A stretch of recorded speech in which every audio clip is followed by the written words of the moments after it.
अस्सलाम वालेकुम। मैं शाहिद हुसैन हूँ। मेरे साथ मोहम्मद नासिर साहब हैदराबाद से मौजूद है। नासिर साहब की एक साहबजादी जिसकी उम्र 12-13 साल है या 12 साल से भी कम है।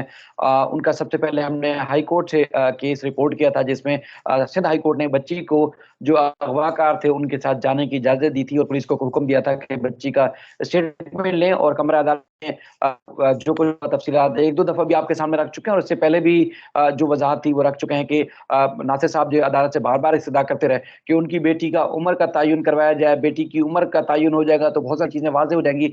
लेकिन जज साहब ने कहा कि बच्ची ने शादी कर ली है, बच्ची का निकाहनामा सामने आ चुका है। अब बच्ची जो है अपनी मर्ज़ी से ज़िंदगी गुज़ार सकती है। और उन्होंने एक जुमला फिर एक दफ़ा उनका मैं दोहराऊँगा, जिस तरह उन्होंने तज़किरा किया था कि हमने एक हाई प्रोफ़ाइल केस में नहीं किया कुछ, तो हम इस केस में क्या करेंगे? तो उस वक़्त मैंने ये बात सुनी और मैं इनके पास चल के गया।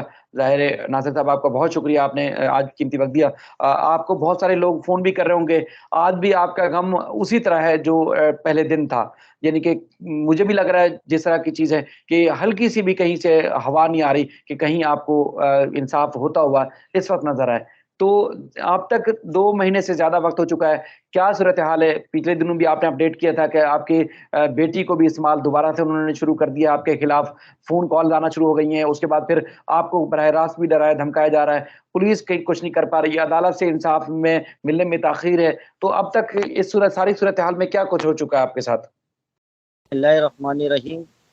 अस्सलाम वालेकुम। शाहिद भाई, मैं आपका पहले बहुत मशकूर हूँ कि मेरी ज़िंदगी के और मेरी बच्ची के हक़ के लिए आवाज़ उठाने वाले आप वो वाहिद शख़्स हैं कि जिन्होंने आज जो पूरी दुनिया सुन रही है उम्मे हानि के वालिद को, वो ये शाहिद भाई हैं, जिनकी मेहरबानी है कि मुझे एक ज़िंदा बाप को जो है वहाँ पर दफ़न कर दिया गया था कराची की अदालत के अंदर, और वहाँ से मुझे उठाकर और आज आप लोगों के सामने जो मैं इस हक़ और उम्मीद पर और खड़ा हुआ हूँ कि इंशाअल्लाह मेरा अल्लाह और मेरी अदलिया और मेरे हुक्मरान मेरे साथ जो है वो इंसाफ़ करेंगे। तो मैं इनका बड़ा मशकूर हूँ। तो जी, बात ये है कि जिस तरीके से केस जो है वो चल रहा था, क्योंकि यहाँ के शैला रज़ा बाजी जो है उनके थ्रू जो है हैदराबाद में जो है तो वो चल रहा था। फिर अभी जो है वो 5 तारीख थी, 5 तारीख को जो है जो है वो, क्योंकि 27 तारीख को ऑर्डर हुआ था कि जो है ये जो केस है जो सीख क्लास कर दिया गया था, उसकी दोबारा जो है तफ्तीश की जाए और सही तरीके से तफ्तीश कर 15 दिन के अंदर अंदर जो है उसको पेश किया जाए। तो 27 तारीख के बाद जो है फिर हमारी जो है 5 तारीख थी। 5 तारीख को जो है मुझे 2 एविडेंस देने थे, 2 गवाहों को पेश करना था, और उन 2 गवाहों को मैं 5 तारीख को जो है 5 अगस्त को मैं अदलिया में पेश हुआ और वहाँ पर जज साहब के सामने जो 2 गवाहों के बयान कलमबंद किए गए। और उसके बाद जो है फिर मुझे जो है वो उन्हीं लोगों के ज़ालिमों की तरफ से जो है वो थ्रेट्स आना शुरू हो गए।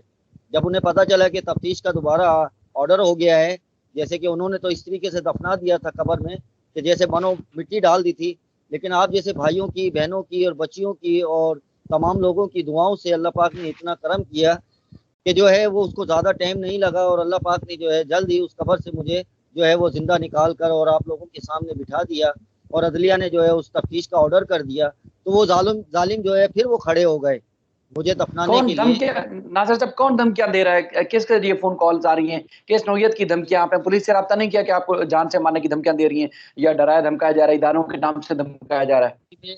मैं यही शाहिद भाई बताना चाह रहा था कि मेरे मामू, जो उम्मे हानि के जो मामू हैं, क्योंकि मेरे नंबर पर तो कॉल नहीं करते, क्योंकि मेरे रिश्तेदार है, मेरे उसके जो उम्मे हानि के मामू है उसके नंबर पे उम्मे हानि से फ़ोन करवाया है कि मेरे पापा को कहें कि सुलह के लिए रजामंद हो जाएं।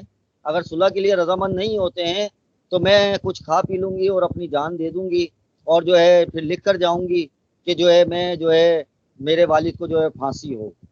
तो आप अंदाज़ा लगाएं कि माँ बाप के लिए औलाद ऐसा या बच्चियाँ इस तरीके का नहीं करती, लेकिन आपको ये बात सामने ज़ाहिर हो रही है कि हमारी बच्चियों को उठाकर उनसे क्या-क्या बयानात दिलाए जाते हैं, कि कैसे बयानात दिलाए जाते हैं कि अगर या तो तुम मान जाओ, नहीं मानोगे तो हम तुम्हारी बच्ची को खुद मार देंगे और मारकर इल्ज़ाम भी तुम्हारे ऊपर लगवा देंगे। कि देखें ना कि उन लोगों के थ्रेट्स कितने खतरनाक होते हैं कि वो माँ बाप को कितना ब्लैकमेल करते हैं कि बेटी, एक तो मेरी बेटी को अगवा किया और उसके साथ 12 साल की बच्ची के साथ आज 2.5 महीने होने पे आ जाएंगे, आने वाली 21 तारीख को 3 महीने हो जाएंगे। आप अंदाज़ा लगाएं कि उस बच्ची के साथ कितनी ज्यादतियाँ कर रहे होंगे, क्या क्या जबर कर रहे होंगे, आप अंदाजा नहीं लगा सकते हैं। मैं एक बाप हूँ, और आप वो लोग महसूस कर सकते हैं जो बेटियों वाले हैं कि औलाद का गम कितना होता है। कि आज अगर किसी का 100 का नोट गिर जाए या एक मोबाइल जो है वो गुम हो जाए, तो आदमी बोलता है कि यार मेरे जो है उसके अंदर सारे राब्ते खत्म हो गए, मेरी बहुत सारी चीजें गुम हो गई हैं, तो बड़ा वो सोच में पड़ जाता है। अगर पैसे गिर जाते हैं तो वो हजारों रुपए खर्च कर कर आता है, लेकिन वो जो अगर 100 रुपए भी गिर जाते हैं तो उसका वो 10 लोगों को जिक्र करता है, लेकिन उन हजारों रुपए का जिक्र नहीं करता। तो आप ऐसा लगा लें कि अब मेरे जो हालात और मामला ऐसे ही हैं कि मैं अपनी बच्ची के लिए इतना परेशान हूँ कि वो लोगों के जर और गोब में आई हुई है, और इतना प्रेशराइज किया हुआ है उस बच्ची को कि उन जालिमों का वक्त देखिए शाहिद भाई, कि उनको जरा भर भी गैरत, और मैं कहता हूँ कि वो मुसलमान भी नहीं है, हकीकत कह नासिर रहा हूँ भाई, मैं। नासिर भाई, आपको आपको जो मेन मुल्जिम है, मरकजी जो मुल्जिम है आफ्ताब, उसके भाई की बीवी ने फोन भी किए थे, इजाज की बीवी ने। वो जी क्या जी। पहले क्या बताती थी कि किस तरह का गैंग है, क्या बच्चों को किस तरह इस्तेमाल करता है, उसके बाद फिर आपको उसी औरत ने डराया धमकाया भी कि हम पुलिस के जरिए आपको उठवा लेंगे, तो वो क्या मामला है? हाँ देखिए शाहिद भाई, बात ये है कि जब 21 तारीख को बच्ची जो है अगवा हुई, तो हमें 24 तारीख 21 के बाद 22-23 तारीख को हमारे पास काले आना शुरू हुई उस औरत की, जो अयाज की चचाजाद भाई की बीवी है। उसने हमें, मैं तो क्यों कराची चला जा चुका था, क्योंकि वो मामला के अंदर मैं जब तलाश कर रहा था और उसके अंदर देखिए पता चल रहा था कि यहाँ पर है यहाँ पर है, तो ढूंढ रहे थे। तो उस दौरान पे जो है जब जब यहाँ पर के उसने खुद ने उनके पूरे खानदान के नाम बताए, और उसने जो है वो कैसे राब्ते में आई ये भी आपको बताना चाहता हूँ कि आप मेरा राब्ता उससे कैसे हुआ और मेरा नंबर उसको कैसे मिला। ऐसा हुआ था कि जब 21 तारीख को बच्ची अगवा हुई, तो 24 तारीख को उसके शौहर को गिरफ्तार करा। तो उसको गिरफ्तार किया तो वो खुद थाने पे आई उसको छुड़वाने के लिए।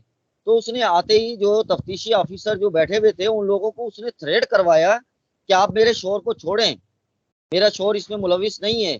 और जो है मैंने कहा कि ये सहूलतकार है तेरा शौहर।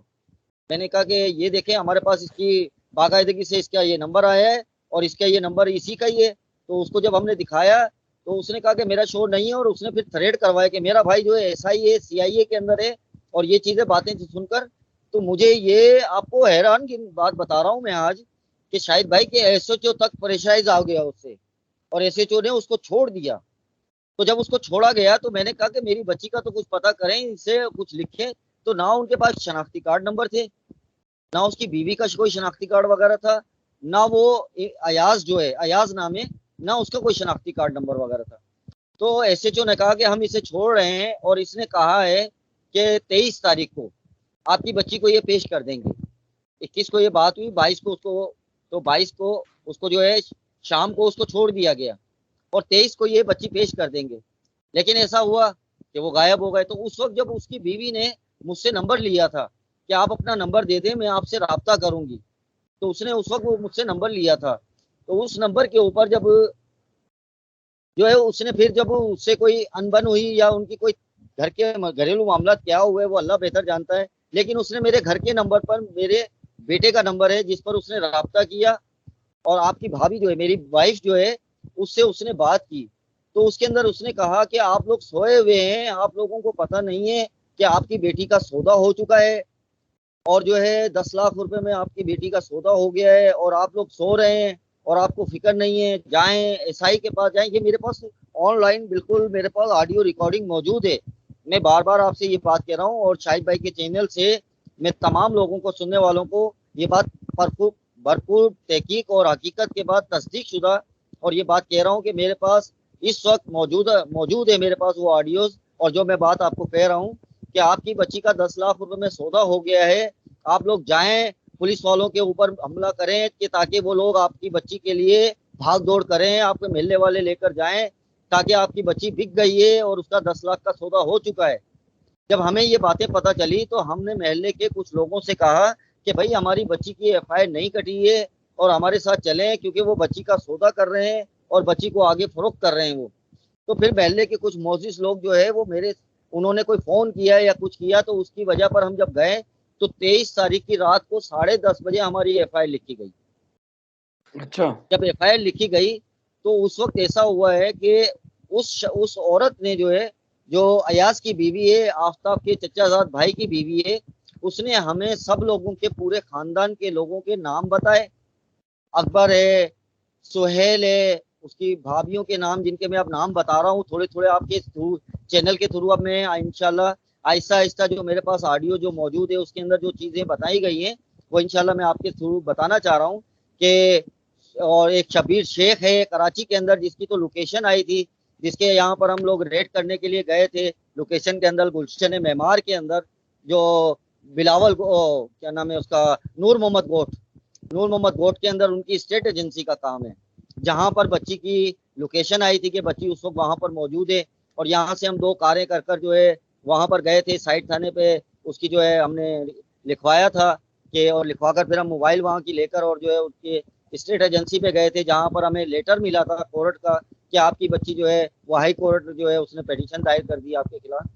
तो ये चीजें हमें जो है उसने, जो अयाज की बीवी है उसने सारी की सारी जो है वो हमें बातें बताई हैं बाकायदा, और वो इस तरीके से परेशान होकर बताया है कि मैं आपको वो पूरी की पूरी के 3-4 कालें की हैं उसने। पहले कॉल की कि हैदर अली आप कौन बोल रहे हैं, आप नासिर भाई के बेटे बोल रहे हैं, तो आपके पापा का नंबर बंद जा रहा है, क्योंकि मैंने वो नंबर बंद कर दिया था, क्योंकि मैंने अपना एक मुबलिंग का जो, जिससे आप मुझसे बात करते हैं व्हाट्सएप पे, वो नंबर मैंने ले ली थी सिम, क्योंकि वो जोंग के सिंगल नहीं आते थे वो, तो मैंने इसलिए जैस की सिम ले ली थी। तो इस वजह से उसके पास वो जैस का नंबर नहीं था, वो घर पे मेरे बेटे के पास था वो नंबर। तो उसने बार बार 3-4 दफा कहा है कि हैदर अली आपके बाबा का नंबर मुझे नहीं लग रहा है, मुझे आपके बाबा से बात करनी है और आपकी बहन के बारे में मुझे बताना है। ये सारी की सारी चीजें उसने मुझे खुद बताई, उस बेटे को बताई। फिर बेटे ने जो है अपनी वालदा से उसकी बात कराई कि आप मेरी मम्मा से बात करें, तो उसकी मम्मा को ये सारी की सारी बातें बताई हैं, उन लोगों के नाम बताएं, उन लोगों के एड्रेस बताएं, उन लोगों के कहाँ कहाँ पर वो काम करते हैं। हैदराबाद का एक इलाका है सेंटर जेल, सिटी गेट कहलाता है, मेन फ्रंट, शहर का मेन फ्रंट है, सिटी गेट बहुत मशहूर है। उसके नीचे जब उतरते हैं पठान कॉलोनी से पहले जो है वहां पर कोई उनकी दुकान है, उसने ये सारे एड्रेस बताए, सुहेल नाम बताया है, अकबर नाम बताया है, और दूसरे जो है और बहुत सारे नाम है जो कि मेरे पास ऑडियो में मौजूद हैं। उनकी घर की फैमिलियों के नाम बताएं कि उसकी बहनें हैं, कि उसकी बहनें यहाँ पर एक 40 क्वार्टर कहलाता है हमारा, जो यहाँ पर ये बच्ची को अगवा कर कर, अब जो जहाँ इनका असल घर है पाकोला का, वहाँ के इलाके का पूरा सारा कुछ बताया है कि सुहेल है वो इसकी बीवी, इसकी इनकी बहन है। ये सारी की सारी चीजें जो मेरे पास ऑडियो के अंदर मौजूद हैं कि अच्छा हमें जब, साहब, ये एक चीज बताएं, कोर्ट में अब तक, ट्रायल कोर्ट में चूंकि मामला तब चल रहा है ना, पुलिस ने सी क्लास किया था, लेकिन वहां पर इस तरह की दरखास्त क्यों नहीं दी कि ये के बच्ची को बुलाया जाए, उसका उम्र का तयन के लिए मेडिकल बोर्ड बिठाया जाए, मेडिकल करवाया जाए ताकि उम्र का सही तयन हो जाए। तो अब तक क्यों दरखास्त नहीं दी गई? आपने खुद अदालत से दरखास्त नहीं की कोई? शाहिद भाई मैं आपसे माजरत करता हूँ इस बात में, क्योंकि मैं आपसे बार बार कह चुका हूँ कि मैं एक गरीब आदमी हूँ, मेरे पास माली सपोर्ट इतनी नहीं है कि मैं कोई प्राइवेट वकील हायर करूँ, क्योंकि ये दौर आपको पता है कि अगर कोई कारोबार करता है, अगर उसमें नफ़ा होता है तो हर आदमी वो कारोबार करता है, लेकिन जिसमें नुकसान हो, और अगर नुकसान ना हो तो कुछ नफ़ा भी ना मिले, नुकसान को एक तरफ रख दिया जाए, अगर कोई कारोबार करे और उसमें कोई नफ़ा ही ना हो, खाली सिर्फ माल की जगह माल की रकम ही आए, तो आप लगाएंगे वो भी दुकान नहीं चलती है। तो आपको पता है कि मैं अफोर्ड नहीं कर सकता हूँ, क्योंकि मैं आपके सामने, आपको पता है कि आपने देखा था कि मैं एक फ्रूट का ठेला लगाने वाला हूँ, और 1800-700 रुपये रोज कमा कर अपने बच्चों का, वहाँ पर कराची से मैं बच्चों को भेजा करता था यहाँ पर, और अब दो तो ढाई अब महीने तो से मैं हूँ। अब तो आप बेरोजगार भी हो गए, यानी कि आप कारोबार आप खुद तो नहीं कर रहे, तो जरिया मास कैसे चल रहा है, घर कैसे चल रहा है आपका? अदालतों में पेशियों पे जाते हैं, कौन चला रहा है? किस तरह आपको, मतलब कोई और बंदा है जो आपके घर पे कोई काम करने वाला हो, आप अगर नहीं कर रहे तो? नहीं, अभी ऐसा है कि बस कुछ आप जैसे भाई दोस्त हैं जिनसे मैं अभी फिलहाल कर्ज ले रहा हूँ कि चलें कोई कर्ज के तौर पे दे दें, क्योंकि उन्हें ये पता है कि ये एक शरीफ आदमी है और मजदूर है, वो मुझसे अच्छे दोस्तों की तरह रहे हैं, तो वो लोग कुछ राशन वगैरह डलवा देते हैं। कुछ आप जैसे भाई हैं कि कुछ थोड़ी बहुत मदद कर देते हैं, क्योंकि इससे कोई भेद नहीं है कि मैं आपसे कहूँ कि नहीं, क्योंकि लाजमी बात है कि, मगर अल्लाह का बड़ा एहसान है शाहिद भाई, मैं इस बात का अल्लाह का बहुत शुक्रगुजार हूँ कि मेरे बच्चे, अगर आप यकीन करें कि अगर उनको खाने को नहीं मिलता, सॉरी, खाने को नहीं मिलता है उन्हें, तो अल्लाह की कसम मेरे बच्चे जो है अगर सुबह नाश्ता करते हैं चाय पापों का, तो शाम तक खाना नहीं मांगते हैं, और रात को जब सोते हैं तो वो कहते हैं मम्मा जो हो वो हमें दे दें। आपसे क्या बताऊं मैं कि ऐसे हालात भी गुजर जाते हैं, लेकिन अल्लाह पाक ने बड़े कहते हैं कि क्योंकि मैं अल्हम्दुलिल्लाह जो है अल्लाह से लो लगाने वाला और अल्लाह के अहकामात पे थोड़ा सा गुनाहगार बंदा हूँ। लेकिन क्या है कि मैंने ज़िंदगी जो है बड़ी सादगी से गुजारी, कभी किसी को तकलीफ नहीं दी है। मगर अल्लाह पाक ने मुझे एक इतनी बड़ी आजमाइश में डाल दिया है कि मेरे कहते हैं ना कि इंसान नसीब खोल कर नहीं देखता कि क्या नसीब में लिखा है। पता नहीं अल्लाह पाक ने मेरे नसीब में ये कौन सी आजमाइश लिखी है कि ऐसे जालिम मेरे सामने डाल दिए कि मैं उनसे ना तो माल के तौर पर ताकत से लड़ सकता हूँ, ना जानी तौर पर भी नहीं लड़ पा रहा हूँ। क्योंकि मेरी उम्र भी इतनी नहीं है कि मैं, क्योंकि मैं आप देख रहे हैं कि मुझे अब थोड़ी सी जो है भाग दौड़ करनी पड़ती है। सुबह उठकर जाना है, कोरट जाना है, फिर वहां से आना है। फिर छोटे छोटे बच्चे हैं, कभी आपको मैं आपके साथ शेयर करूंगा, मेरे छोटे छोटे बच्चे आप देखेंगे। तो मैंने बच्चों को अभी स्कूल से भी हटा दिया है, क्योंकि मैं फीस अदा नहीं कर सकता हूँ बच्चों की। तो मैंने मदरसे में लगा दिया है, कम से कम ये कि वो पहले आधा दिन मदरसे में जाया करते थे, अब ये कि उनको पूरे दिन के लिए लगा दिया है, क्योंकि ताकि वो दीन की तालीम सीख लें। अगर दुनियावी तालीम मैं नहीं अफोर्ड कर सकता हूँ उनको। तो कुछ लोग हैं ऐसे जो मेरी थोड़ी सी, मगर मुझे उनसे, क्योंकि मैं एक पर्दापोश आदमी हूँ, कभी जिंदगी में उनसे कभी सवाल नहीं किया है, लेकिन आज जो है उनसे कभी कभी थोड़ा थोड़ा छोटा छोटा सवाल कर लेता हूँ।